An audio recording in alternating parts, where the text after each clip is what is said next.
Walking around, getting dressed for the day, but I'd rather watch the Big Lebowski.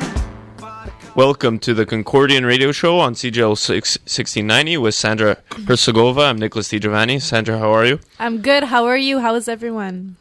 Good, tired, and cold.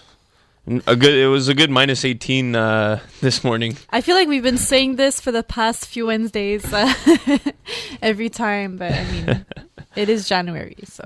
We have our video editor, Kenneth Gibson, with us this morning. Kenneth, how are you? Good. How are you guys? Good. So, Kenneth, you actually delved into a bit of news this week. Yeah, I've been wanting to write some more stuff, so I figured I'd go to this General Assembly of TRAC and find out what's going on. So before we get into the details of TRAC, which is the Teaching and Research Assistants of Concordia, so they had their General Assembly. Yeah, the Winter General Assembly. So can you tell me a bit about what the goal of this organization does and what they do? Well, it's a union that represents all of the teacher assistants and research assistants, and I think the invigilators for exams as well. So anyone that works like as an assistant for professors in any department. And so they're in the middle of negotiating a new collective agreement with the school right now. So the purpose of this winter assembly was to update their membership on how the negotiations are going, primarily. What process, what step of the process are they in regarding the new collective agreement? Well, so interestingly, what they did was they left all of the most contentious issues to the winter and in the fall they negotiated all of the least contentious issues. So in the fall they negotiated a new grievance process, so they have a longer time frame to file a complaint if they have any negative experiences with the professors they're working with. And then for the winter term, they're going to be dealing with all the money stuff. So they want, increase in hourly rates for TAs and things like that. So, and obviously, one of the important topics of discussion was Bill 62. Mm-hmm, right, that became, yeah. What was their TRAC's standpoint on that? Well, going into the General Assembly, they didn't have a position on Bill 62. But as the president, Alex, mentioned at the Assembly, it's been in the media a lot, and I think he mentioned specifically the Concordian had asked him like what the union's position on Bill 62 was. So they had made it part of the agenda for this Assembly to ask the membership, should the union take a position on Bill 62, and if they should take a position, what should the position be, basically? Have they taken any position right now? Yeah, right. So at the Assembly, they decided to vote that, yes, they should take a position, and ultimately, after some back and forth and discussion, they decided that the exact wording of the motion that they passed was that TRAC opposes Bill 62 outright. So because there's some discussion right now going on because the Minister of Justice for Quebec needs to write the guidelines for accommodation rules. So some people were saying the union should wait for those rules to come out before they make a final decision.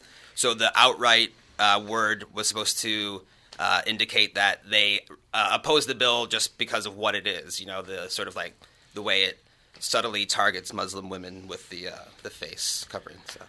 And so you said that TRAC wanted to wait till the Quebec government became more clear on some of the rules. And why didn't they wait? Because there was a very vocal part of the membership who said that we don't need to wait. We already know that this is a discriminatory bill, so we should just oppose it now, basically. Yeah. So what does it mean if the Quebec government should pass Bill 62? What will happen at the university and with TRAC now that they're outright opposing it? Right. So because universities are public institutions, if the bill becomes law and is enforced, people that work at universities will be subject to it. So basically this decision that TRAC has made, puts them in opposition with the provincial government for one, and then two, it kind of sets them up for a possible showdown with the school in the future if it does become law and the school is forced to enforce it. And the union says that our members, basically everyone that works as a teaching assistant or research assistant, if they say we're not going to go along with it, then there could be a confrontation with the school. So right now, it's as it stands in this hypothetical situation, the school would still have to enforce it, and it's only TRAC right now that would be opposing it. all other like full-time, how would it work with full-time professors, if you understand? I'm not sure actually if the professors have their own union or how that works. I suspect they probably do, although I'm not sure. So. And how? Because if they have their own union and they decide on something different than you guys, that could be that could create kind of a. Yeah, I didn't even think about that, but yeah. I know the history professors came out publicly in opposition of it, so I'm not sure if any other professors in other departments have made a statement on it. And yourself as a TA. What do you stand on this decision that you guys made at TRAC concerning Bill 62? Right. So I was, trying to report on this as a journalist, as a TRAC member, or as just someone who lives in Quebec. I do fall on the side of sort of this bill being strangely, for a bill that's supposed to be about religious neutrality, for them to have this clause that mentions face covering specifically seems a bit. Like a subtle attempt to target Muslim women. Yeah, for sure. So I know we were talking about it before, but the rest of the winter meeting for TRAC, what were some of the other issues that were discussed? Right. So they were updating the membership on their mobilization that they're going to be doing this semester, and what they're going to be negotiating at the bargaining table. So they want to negotiate a raise for undergraduate research assistants who currently make less than $15 an hour, whereas graduate students in the same position would make like 24 or something like that. And the other thing is split contracts. They want to get rid of that. So right now the school tries to do this thing where they look at all the different tasks that you do as a TA and give you a separate contract for each task. So they're like, okay, you spend 30 hours a semester marking, we'll pay you minimum wage for the marking, but the hours you spend in class, then we'll give you like a higher rate. So they try to chop it up like that. They want to get rid of that. And then they are also planning some mobilization stuff. So on February 8th, they're going to be giving a Valentine's card to the president of the school, because the slogan of their winter campaign is Concordia, don't break our hearts. So they're planning some So is this like a sarcastic Valentine's Day card? In last semester they did this Game of Thrones theme thing where they said negotiation is coming. So this semester the theme is don't break our hearts. Yeah. And regarding the split contracts, I'm guessing TRAC wants to have the TAs and the RAs paid in one. Yeah, just an hourly rate, no matter what they're doing, basically, as long as they're working. And that's what they're not getting paid right now, or it's a practice that's allowed, but isn't practiced that often. But it's being practiced increasingly, so they want to try and say, hey, we don't approve of this. Let's not do this. And so they have 2 meetings every year, correct? I think the Winter Assembly was actually something that they held specially because they're in the process of negotiating. Okay. They usually have one in the fall for sure, and possibly the spring. But yeah, they have a few meetings a year, general assemblies. Yeah. Okay. And anything else that you didn't touch upon? I think that was that was the big headline that came out of the meeting last Wednesday. All right, thank you very much, Kenneth. That was Kenneth. Thank you. Yeah. That was Kenneth Gibson, our video editor. You're listening to the Concordian Radio Show on CJL 1690.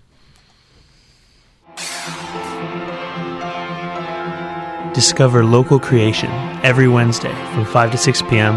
on The Neighborhood, where you'll hear nothing but Montreal-made music. Only on CJLO 1690 AM.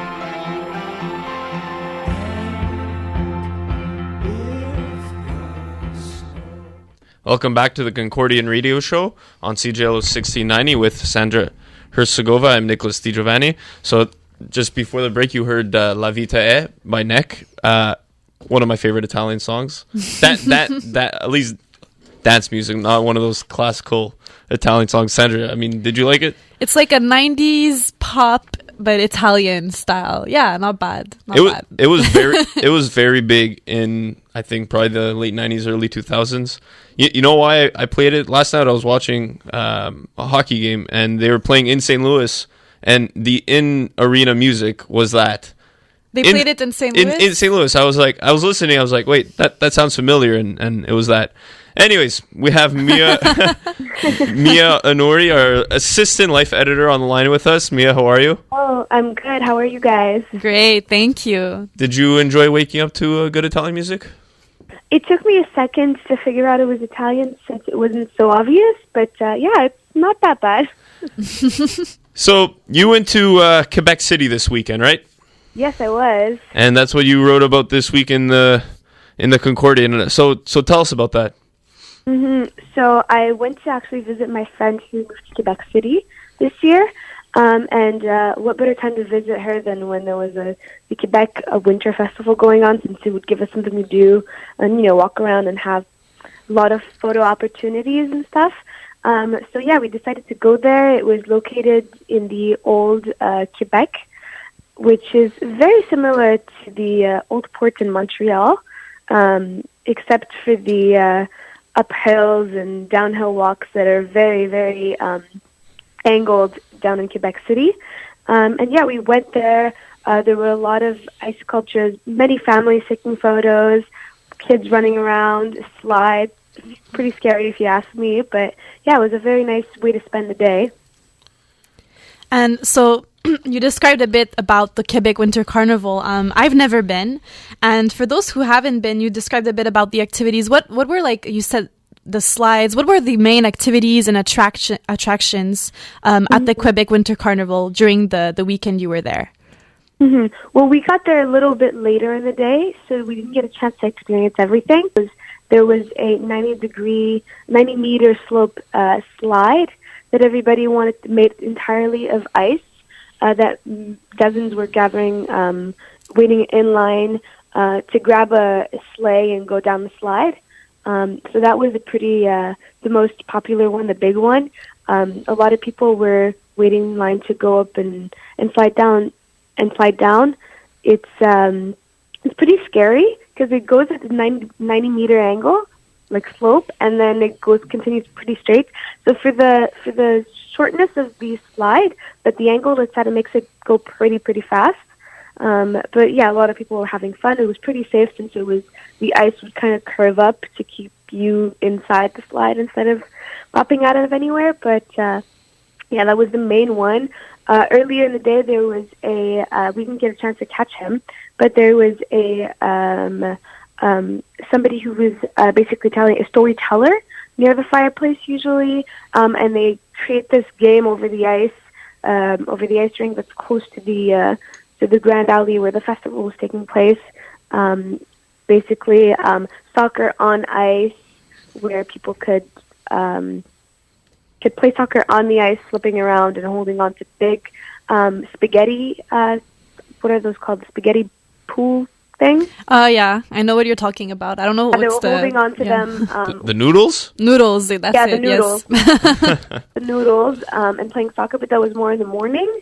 We did not wake up that early, but yeah, it was pretty nice way to spend the day. So the slide that you're describing, did you go on it?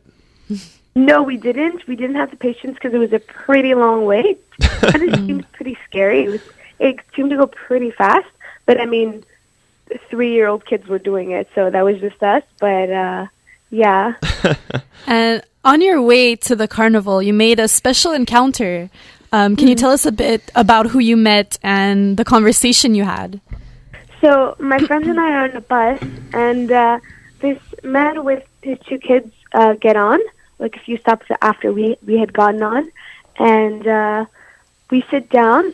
But once we see him, we get up and we leave them space. Like, they're kids, we'd rather have them sit down than us. Like, we can keep our balance on the bus. So we get up, and one of the little boys, essentially what he does, his brother sits down, and the dad is signaling for him to sit down. But the kid is like, nope, I want to hold on to the pole that's on the bus. I'm a big boy, or whatever. So the dad sits down and looks at us and smiles. My friend and I continue whatever we were talking about, and we're talking in English now, and we're in Quebec City, so it's it's not that common, at least that's what it felt like. So the father looks at us and asks us, where are you from? And we tell him, oh, we're from Montreal, and then we begin this conversation. He goes, are you guys studying here? What's happening? We explained that, I'm visiting from Montreal, but she's also from Montreal. And one thing led to another. It turns out he has a sociology PhD. He was also the ex-deputy of deputy for the Federal Minister of Transport, Infrastructure and Collectivity in Canada, and was also professor and stuff. So we ended up talking about how to get a PhD and a postdoctorate, which he also did have in some sort of engineering. And yeah, he was just like, I'm so proud to see people get out of. But I don't know. I have a feeling we felt like we were cultured people to him, so he was happy about that.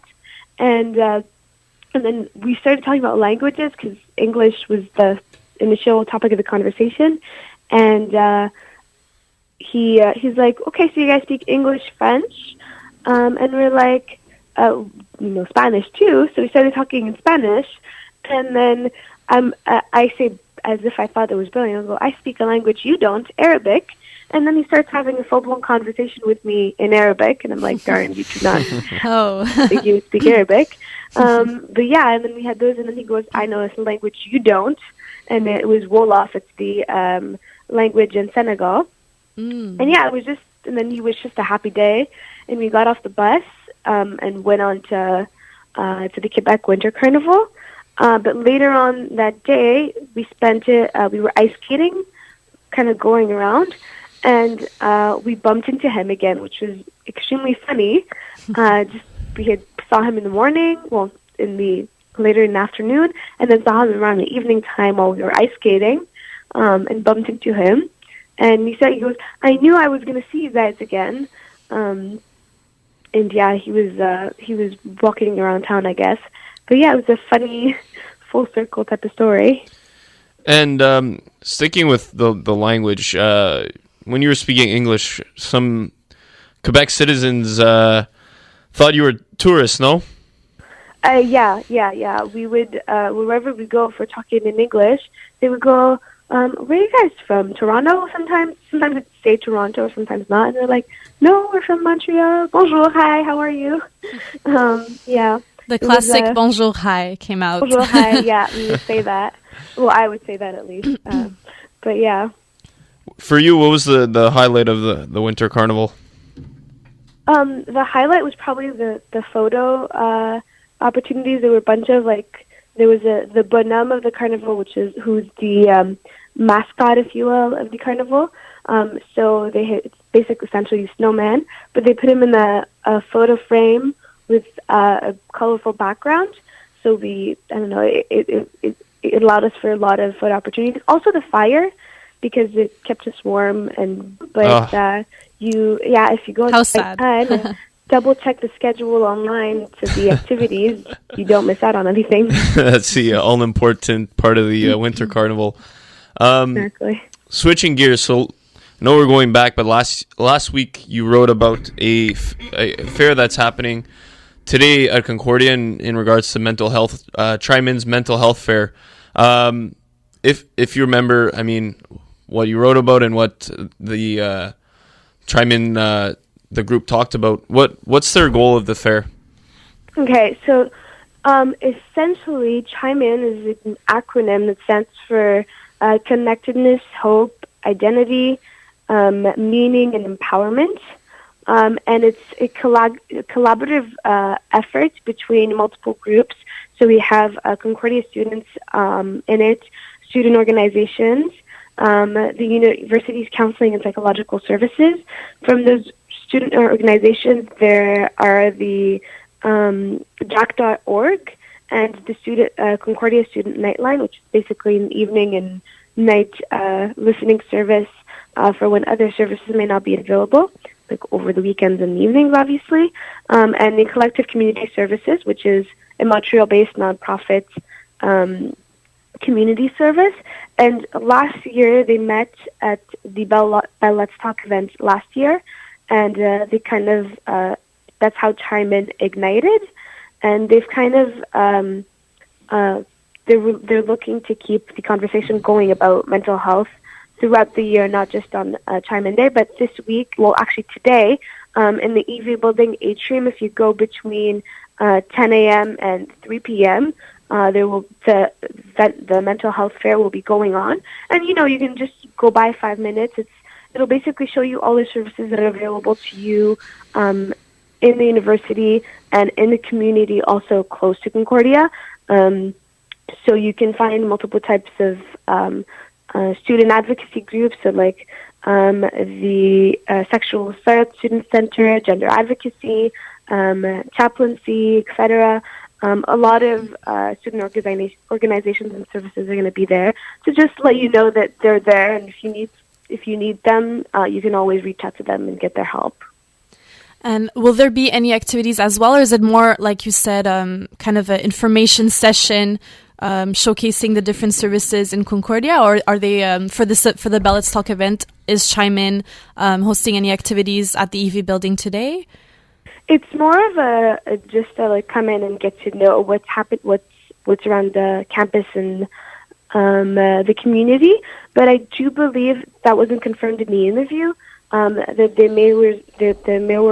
they were gonna perhaps do some sort of physical activity event to show how like working out can perhaps reduce stress or anxiety. So there was that possibility. I'm not sure that they are going through with it and that's happening. But I do know they will showcase other types of therapy forms, if you will, other than the type of sit down and talk about your feelings therapy. So like pet therapy, and the art high is going to be there. So kind of de-stressing through art while drawing or coloring. That's kind of been a form of therapy that's been gaining popularity recently. So there will be showing alternative forms of therapy based on because we're all different, so we all need different types of help, if you will. So it depends. If this person likes to go and sit down, talk to a therapist, this person may not, and this person may do other person may do combination of art therapy with exercising, for instance. So it's all about the person. So it's kind of showing you a wide spectrum of things that you can do to keep you mentally healthy.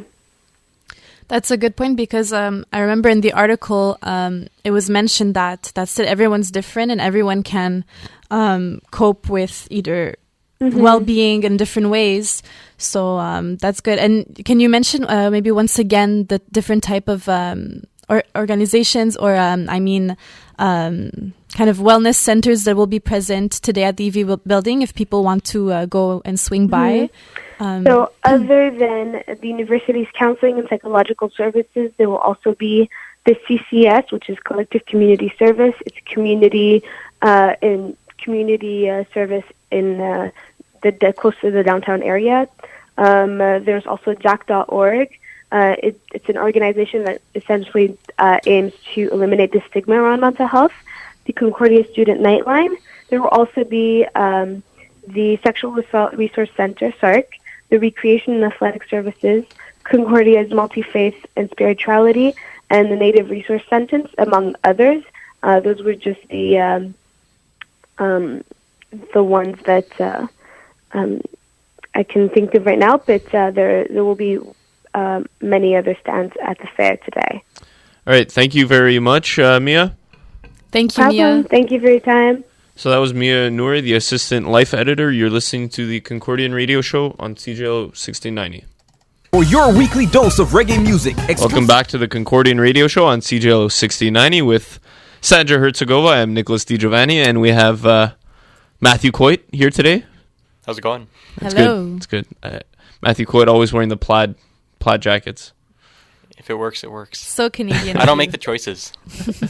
It's all for the fans. It's all for the fans. You got a lot of fans, right? Yeah, like all 7. And I'm one of them. Yeah, right there. So this morning we were supposed to have, I think, a lunar eclipse. Blue moon. It was supposed to be the first time in 150 years that the moon was supposed to be blue. I mean, Sandra, did you see it at all? Well, on my way commute to Montreal on the Champlain Bridge, it was a bit before 7:10 a.m., which is the time it was supposed the it's supposed to happen. But I did see the moon. Even from last night, you could see it was big, bright, and beautiful. Full moon.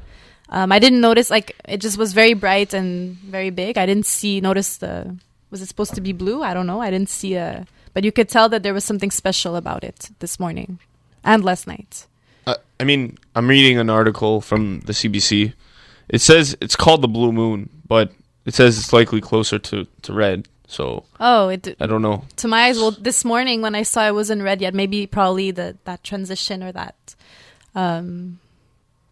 Someone screwed up their colors. I can tell you that. or probably colorblind or something. I don't know. But it was incredibly beautiful, and I do believe that the moon has a great impact on us humans somehow. So that's what I was going to ask. Yeah. I was listening to the radio this morning, and they were talking about how when it's a full moon, when it's a new cycle, we should ditch everything and leave everything behind.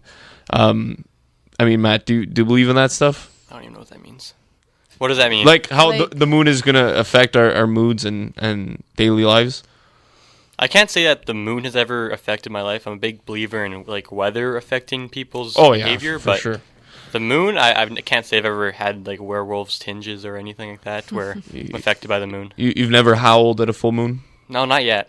Not yet, huh? The option's always there, but not yet. Maybe tonight. Maybe tonight. You never know.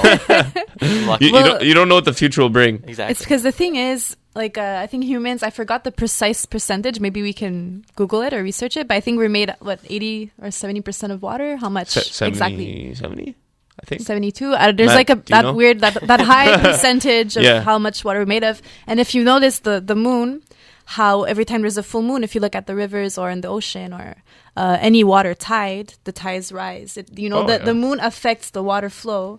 So... 78. Thank you. 78%. It is confirmed. Humans are made of 78% of water.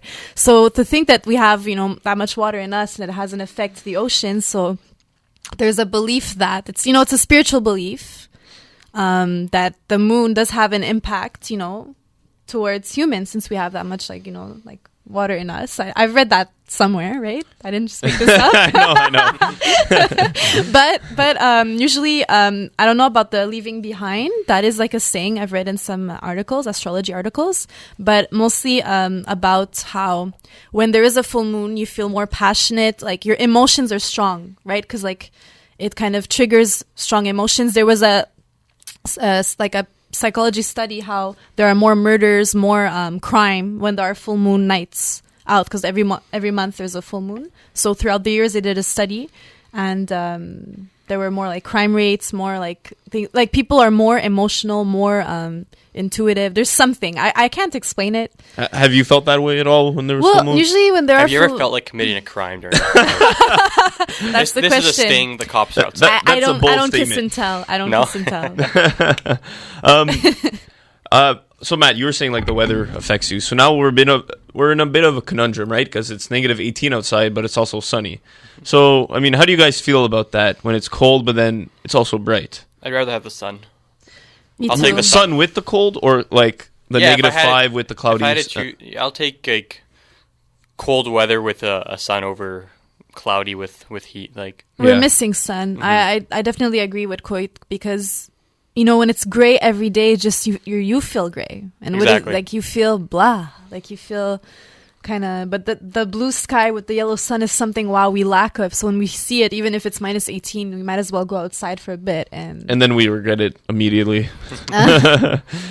No, it feels better when it's sunny. Definitely, we miss that, and it's hard. Like I don't know if I could live in this cold weather forever, but people do it and they get used to it, and it's fine. I know November is like, for me personally, like the darkest month of the year, just because it's always raining, it's always cloudy, it's always disgusting. I mean, do you ever feel that way? Yeah, there's always a couple months where it's kind of like that. I remember last year, I think last April, it must have rained probably 70% of those days. Oh, it did, and it was awful. I know that. Well, that's when right after there were the floods in Montreal. Mm-hmm. That's because of all the rain that we had in April and early May. Mm-hmm. Even let's say we take another city like Los Angeles or in California. Their weather is beautiful, but look how they have so many tragedies going on: mudslides, earthquakes, the fires recently. so many people lost their lives. So even if you're like right now, we can maybe be complaining about the cold, the rain, but we have it like we have snowstorms and ice raining, but we have it pretty good in terms of overall if we compare to other areas in the world. Even Calgary. How's Calgary? Yeah, you're from Calgary. How's Calgary? Calgary's pretty good. Montreal's very humid compared to Calgary, so that's the thing that always gets me in the heat is how humid it is. But yeah, I'm still getting used to that. Like September here when it was whatever plus 40. Yeah, that's probably. Enough. Well, that's the Can only. we even out the weather here? Can we take an average, please? Definitely, it's too much. It's very extreme. You missed our terrible summer, so that's true. Our summer was September. Like, but you didn't have a That's fire. true. You didn't have forest fires. There were in Calgary, right? Not in Calgary, but like in BC. So we had the whole wave of smoke coming over top. Oof. Oh man. Well, like I said, we did have floods in northern Montreal and Pierrefonds and all that. I had one more question about weather, Matt. Okay. And I'm trying to remember now. Yes, there it was. The cold. Okay. A lot of people say the cold in Montreal really gets to your bones. Is it the same in Calgary? Montreal's definitely got more wind. That's what I find. This whole city's like a wind funnel because the streets go on forever. That's at least when you're downtown, yeah. Yeah, so that's what I find. The wind, like, it can really pick up here, and when it's cold, it gets cold. Yeah. Yeah, like I think the saying, like, it cuts to your bones, it's accurate. We should have the Concordian weather channel. That's what I feel. Like. A really weather special every week.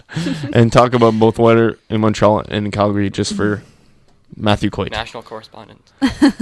So you're listening to the Concordian Radio Show on CJL 6090. After the break, Matt, you'll be staying around with us. Some hot takes about only the hottest, the Super Bowl and other sports.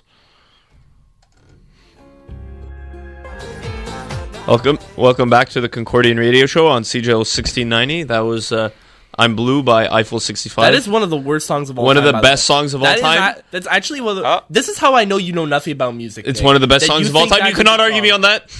It slaps. Yeah, I can't argue you. It slaps. It's one of the worst songs of all time. That's one of the worst music videos of all time. Yeah, music videos. I wasn't watching the music video. I just had it on a lyric video. It's so really the worst. I cannot confirm. What lyrics are in that song?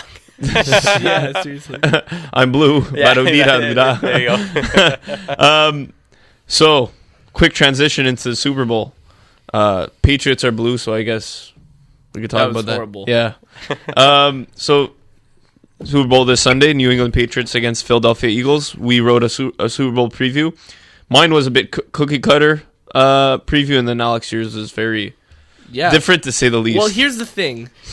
Everybody and their grandmother is writing a Super Bowl preview. So why should somebody read ours? And that's why I decided to take a different approach to writing mine. Because you said you'd cry yourself to sleep. Because why would anybody come to the Concordian as opposed to ESPN to read a Super Bowl preview? We got them hot takes. So I figured I would write something different to make us stand apart. That's fair. Why would I just write, well, the New England Patriots have a great pass rush defense. And, like, do they actually? I don't know. I don't think they do. They have I think they have a good secondary. I mean, their pass rush, well, they got James Harrison. Oh, they have James Harrison. Sick. That's awesome. He actually played a decent bit. Yeah, well, he's a monster. And that's great for him, but so he's washed. You guys think the Patriots will win the Super Bowl? Yeah, right? absolutely. Yeah. Why? I saw you pick the Eagles. That's funny. You know what? I'm just going for a hot take, really. Yeah. Yeah, you blame me for. I mean, if the Patriots don't win, the Eagles will win. So wow. So John Madden, you're really covering your bases. Yeah, I'm covering my bases, right? That's some like John Madden commentary. Yeah. I not only like the Patriots to win this game, they're gonna cover the spread and they're gonna give points. Of 4.5. I think it's 4.5. They're giving those points, no problem. My prediction in the Concordian was 30-21. You said 26-21. Oh no, that was Candace. Yeah. So I have them winning by 9. I think that's very doable for the Patriots. I think the Eagles are good. I like Nick Foles, but he's not the BOAT. He's not Blake Bortles. And he's not the GOAT. He's not Tom Brady. I mean, Eagles' defense is pretty solid, though. They made some nasty plays last week, but... I mean, yeah. Okay, so Matt... not against the Patriots. Before the show, you said the Patriots are going to hit 30 points. Yeah. So I'm just looking at some past Super Bowls. I mean, a good amount of Super Bowl winners have hit 30 points. 2 years ago, few years ago, the Seahawks beat the Broncos 43-8. Yeah, that was just a terrible game, though. That was pretty awful. Start to Yeah. finish, that was one of the worst. That was pretty awful. Yeah, well, all time. Peyton Manning botched the first snap, I think. Yeah, and that was terrible. Yeah. And I think Seattle already had a touchdown at that point or something. I don't know. But there's not, I mean, 2 years ago, the Patriots, they scored 28 when they beat the Seahawks. I forgot what the score was last year. It's not on this list. 34-28 overtime. Yeah. Okay, so they did hit 30 last year. When the Patriots lost to the Giants in 2012, they only scored 17 points. And then when they lost to the Giants again in 2008, they scored 14 points. So the Patriots are a team that they're not going to come out and blow the game out of like proportions, blow the game out of the water. I think Alex, you put it perfectly in your prediction. They're going to be down early, and then they're just going to come back and win in the fourth quarter. That's such a Tom Brady move. Yeah, I mean, they're not a team that really blows teams out of the water. Like, even when they win games by a lot of points, it happens over time. It doesn't happen in the first quarter, second quarter. I think really what boils down to it is teams play the Patriots. They try to get these early leads because if you look at all the games that the Patriots have lost in the playoffs in the past, like, for instance, games where it was the divisional final instead of the conference final, right? So, like, when they lost to Baltimore all those times before the AFC final, right? It was Baltimore jumping out to an early lead in the first quarter, and Baltimore was able to just win the game after that. I think teams kind of see that, and they're like, okay, well, to beat the Patriots, you need to get out to this early lead, kind of blow them out of the water, and then you're fine. But teams get into this habit of playing 3 quarters against the Patriots, but they don't play 4. And that's why they lose. I mean, Atlanta, they played 3 quarters. Jacksonville last week only played 3 quarters, and then they just kind of stopped playing. So if Philadelphia plays all 4 quarters and they play well, they should win. You want to hear an interesting fact from the Patriots? In 7 Super Bowl appearances with Tom Brady and Bill Belichick, they have never scored a point in the first quarter. Yeah, that is Really? That's true. Yeah, in 7 Super Bowls, not 1 point in the first quarter. That's an unbelievable stat. Yeah, that is that like, is a crazy. I stat. heard that this morning. I was like, I went back because I couldn't believe it either. But yeah, not 1 point. So I think they just like they're slow starters. They're playing with a handicap. I think they're giving every team the handicap. Yeah, they're slow starters. Even against Jacksonville, they came out. They just looked bad. I mean, Tom Brady also had 12 stitches on his hand at that point. Yeah, he did have. I guess he still will, but 2 weeks on it, you get used to it. Yeah. Well, the fact that between the AFC Championship and the Super Bowl, there's 2 weeks, there is kind of that advantage for any injury. And he's got those weird healing smoothies that he talks about. Yeah, very, very strange. So another interesting stat that friend of the show, Matt Hohan, told me was that in the past 15 Super Bowls, the team wearing the white jerseys won 12 times. So the Patriots are going back to the white jerseys. They've worn white jerseys in all 5 of their previous Super Bowl wins. That's kind of crazy. And when they wore the blue ones, it was both times they lost to the New York Giants. So, do you believe? Look, so they're going back. Like I said, they're going back. The Eagles are going to be wearing their green. It's the same color combo as when the 2 teams faced each other in 2005. Do you believe it's going to have any effect whatsoever on the mental aspect of the game? No? I don't think This is mental. like an astrology argument. No. It's like, I think for me, it just doesn't come down to experience. I think the Super Bowl is weird because you have all these commercials and all these breaks, so it's tough to keep momentum. I think, I don't know what the jerseys, but I think Tom Brady and the gang are more used to that, like, 30-minute break in between quarters and in between half and all that. True. And, Nick Foles, he's nasty, but he's not going to be able to... I think experience matters. The problem is that if Nick Foles plays like the previous 5 games he had played before the Minnesota game, it's over before it starts. Like, what if he plays? But if he plays like he did against the Vikings, like I said, the Vikings have a better defense than New England. Now, obviously, that doesn't always necessarily translate to anything, but I think if Nick Foles plays that same game, they can expose New England's defense pretty well. If Jacksonville had a better offense, if they had a fractionally better offense, they had the boat. They would have won the game last If week. they had Tom Brady as their quarterback, they would have If won. the Jacksonville Jaguars had, let's say, That's every team in the league. if the Jacksonville Jaguars had, let's say, Colin Kaepernick as their quarterback, they'd win the Super Bowl this Yeah, actually, year. I agree with that. If they had it like a, You think Colin Kaepernick is better than Blake Bortles? I think Of course he yeah, is. What kind of definitely. Come on. Definitely. Of course he is. Okay, we're That guy couldn't throw. That guy could not throw, but he As could much manage an as we offense. joke that Blake Bortles is like literally the best player of all time, he is garbage. Did you hear that quote he had in the one interview? Someone asked him what he would be doing if he wasn't playing football. He just looks at the camera and he goes, "Probably doing construction and ripping cigs." I mean, and he's probably 2 years off that. Yeah. He's making yeah. 19 million next year, oh my yeah. god, and yeah. he's injured. He just got surgery. Like his contract said, like if he's on the roster on past March 2018, he gets his money guaranteed. That he just 19 got million? surgery, which prevents him from being taken off the roster and puts him out until that time. Man, Jacksonville, I don't know, but maybe I think they, they wanna they should run with him, get though. Kirk Cousins. Yeah, that. Oh, I'll- That's not bad. imagine That's a hot Jacksonville with take. Kirk Cousins. Who are they though. going to trade though? I think Bortles. Jacksonville Like with Bortles. I think Jacksonville with Kirk Cousins could have even beat the Patriots. Yeah. They could or couldn't. Could have. Oh, I of think course, they Kirk- absolutely would. Kirk Cousins is a good quarterback. He is, but this season kind of hurt his rep. I think he wasn't really trying. I know because he didn't want to be in Washington. Yeah. Who wants no. to play for Washington? Exactly. Let's be real. But I'm sure Alex Smith doesn't now. Oh no. I think the Redskins would have got more from him at the beginning of last season than they would this year. At the end of this year. Can they change their team name already? Yeah, true. I feel really uncomfortable saying that on air. I'll be honest. Yeah, I think. Well, Let's call him Washington from now on. they should. They should. I mean, that's definitely one of the hottest topics in sports right now. But they're The never, Cleveland Indians are removing their Chief Wahoo logo. Yeah, well, they should That's just a good change. step. They should just change the name entirely too. Yeah. Blackhawks too. Oh, the Blackhawks apparently.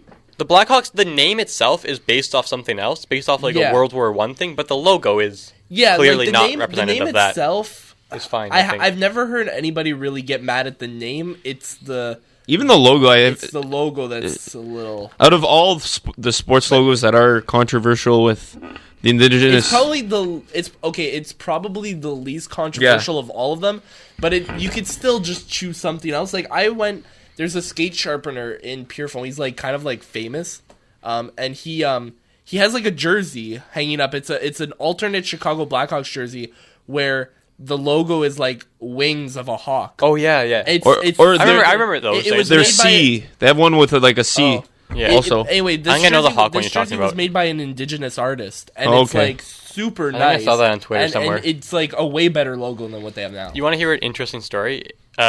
With my old hockey team back in Calgary, we were called the Northwest Warriors, and our logo was the same one as the Chicago Blackhawks.